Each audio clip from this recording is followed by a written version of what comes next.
सरकार को बने 9 महीने हो चुके हैं, लेकिन इस 9 महीने में अब तक मोदी सरकार कोई भी बिल जो है वो पास नहीं करा पाई। अपने बहुमत होने के बाद भी मामले को जेपीसी में भेजती रही। याद कीजिए 2014 के मोदी को, याद कीजिए 2019 के मोदी सरकार को। एक चुटकियों में बिल पास होता था, ध्वनि मतों से बिल पास होता था। लेकिन इस बार 2024 में वो स्थिति बीजेपी की नहीं है जो पहले हुआ करती थी।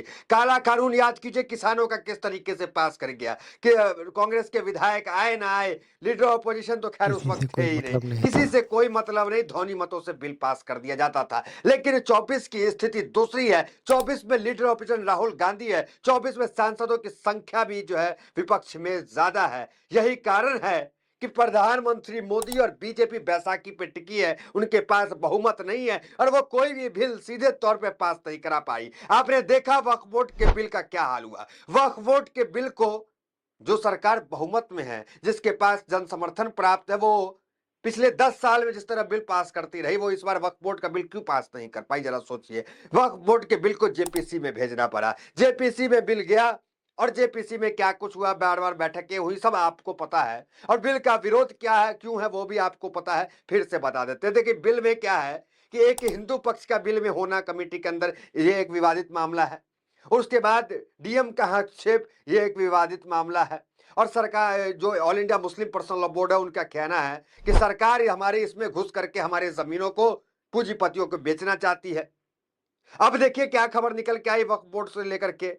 वक्फ बोर्ड को लेकर सरकार अड़ी हुई है कि बिल पास होगा, बिल पास करा के मानेंगे। और all India Muslim personal law board जगह जगह विरोध प्रदर्शन कर रही है, धरना प्रदर्शन कर रही है। उस बीच कर्नाटक से खबर आती है, कर्नाटक के विधानसभा में अमेंडमेंट एक्ट 2024 वक्फ बोर्ड जो 44 संशोधन है, उसके खिलाफ कर्नाटक के विधानसभा में प्रस्ताव पारित कर दिया जाता है सीतारमैया के सरकार के द्वारा, जो कांग्रेस की सरकार कर्नाटक में है। तस्वीर अलग अलग निकल के कर्नाटक से आ रही है। देखिए भारतीय जनता पार्टी जो विधायक है, जो विरोध कर रहे थे, किस तरीके से उनको उठाकर बाहर जो है सदन से फेंका गया विधानसभा में। देखिए बार बार तस्वीर आपको दिख रही होगी कि किस तरीके से बीजेपी के विधायकों को जो है मार्शल जो है उठा उठाकर बाहर फेंकते रहे, तब जब ये बिल जो है वहां पे पास हुआ कि कर्नाटक के अंदर ये बिल लागू नहीं होगा। वक्फ बोर्ड का जो अमेंडमेंट एक्ट है, जो 44 संशोधन का मामला है, इसको लेकर प्रस्ताव पारित कर दिया गया। और खबर यह है कि जो 4% आरक्षण है विधेयक है, वो मुसलमानों के लिए लागू कर दिया गया है। वक्फ बोर्ड का जो बिल है, जो सरकार लाई अमेंडमेंट एक्ट, ये बिल भी सरकार जो केंद्र सरकार लेकर आई, उस केंद्र सरकार के बिल के खिलाफ भी प्रस्ताव कर्नाटक के विधानसभा में पारित हो गया। मुस्लिमों का 4% आरक्षण जो है वो भी पारित हो गया। और भी भारतीय जनता पार्टी जो के विधायक जो विरोध कर रहे थे, उसे उठा उठाकर बाहर फेंका गया। और अभी खबर ये आ रही है कि 18 भारतीय जनता पार्टी के विधायकों को 6 महीने के लिए निष्कासित कर दिया गया, सस्पेंड कर दिया गया विधानसभा के अंदर, जो वहां पे बदतमीजी कर रहे थे, जो वहां पे जो है चेयर तक जाने का प्रयास कर रहे थे।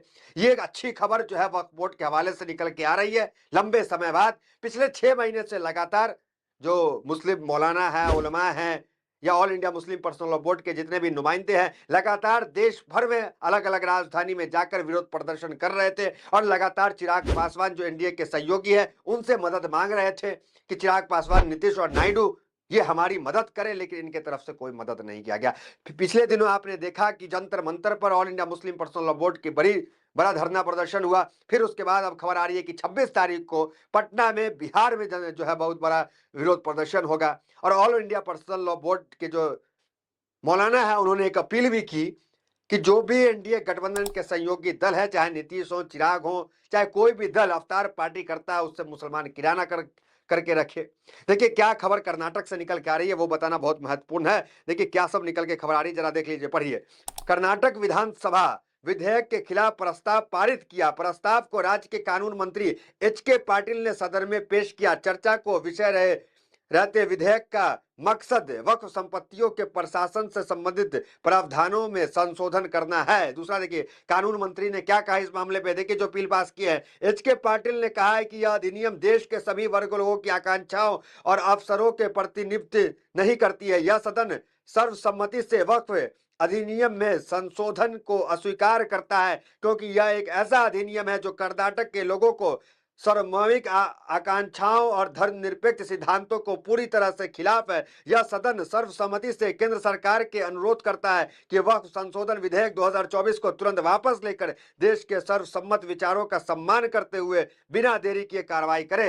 एक तो कर्नाटक विधानसभा के खिलाफ जो बिल सरकार लाई, अमेंडमेंट एक्ट, उसके खिलाफ प्रस्ताव पारित किया गया, अपील किया गया दिल्ली से सरकार से कि सरकार जो है वो पूरे समाज का जो है हित का ख्याल रखते हुए इस तरह के बिल को न लाए, इसको वापस करने का काम हो। अब देखिए, इस पूरे मामले में all India Muslim personal law board पूरी तरीके से सख्त है और उनका कहना है कि अगर सरकार बिल वापस नहीं लेती है तो हमारे पास कोई चारा नहीं बचेगा सिवाय एक चारा के कि हम सड़क पे उतरेंगे, हम विरोध प्रदर्शन करेंगे और कुछ भी होता है तो सरकार जिम्मेदार होगी क्योंकि उन्होंने हमारी बात को नहीं सुनी। अब देखिए अरशद मदनी क्या कह रहे हैं, असदुद्दीन ओवैसी क्या कह रहे हैं और बाकी जितने भी लोग जंतर मंतर पहुंचे थे, बारी बारी बताते हैं क्योंकि समाजवादी पार्टी के नेता साफ कर चुके हैं कि सड़क से लेकर सदन तक हर हाल में जो है हम बिल का मुखालफत करेंगे, बिल को पास नहीं होने देंगे। जहां जरूरत पड़ेगी all India Muslim personal law board को, हम वहां खड़े रहेंगे। देखिए क्या कह रहे हैं असदुद्दीन ओवैसी, देखिए, हम चंद्रबाबू नायडू, नीतीश कुमार और चिराग पासवान को मुस्लिम विरोधी वक्फ बिल का समर्थन न करने को चेता रहे हैं। अगर इस नाजुक वक्त में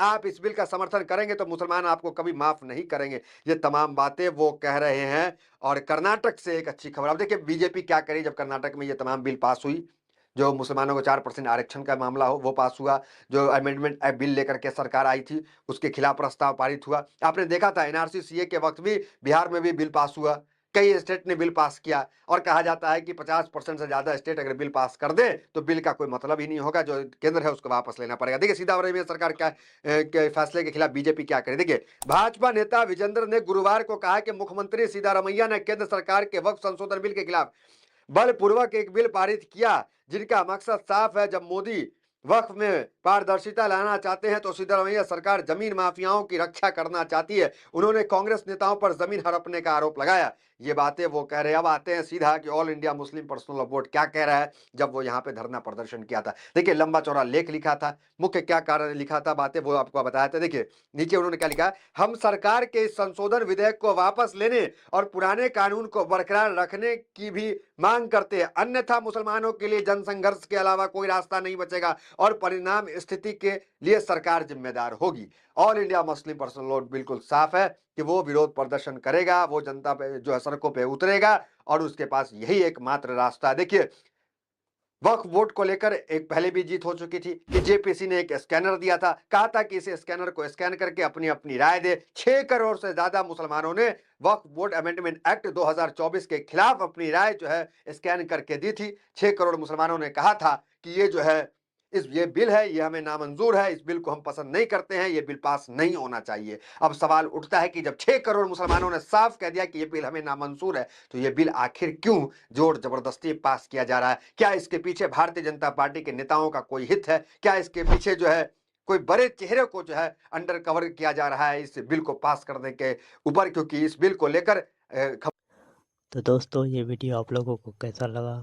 दोस्तों वक्फ बोर्ड बिल पास नहीं होना चाहिए, किसी भी हालत में ये पास नहीं होना चाहिए। जैसे भी हो इसे रिजेक्ट किया जाए ताकि हमारे मस्जिद, मदरसे, दरगाह, कब्रिस्तान ये सब बच जाए। अगर आपको पूरा वीडियो देखना है तो नीचे लिंक दिया हुआ है डिस्क्रिप्शन में, उसे क्लिक कीजिए और पूरा वीडियो देखें।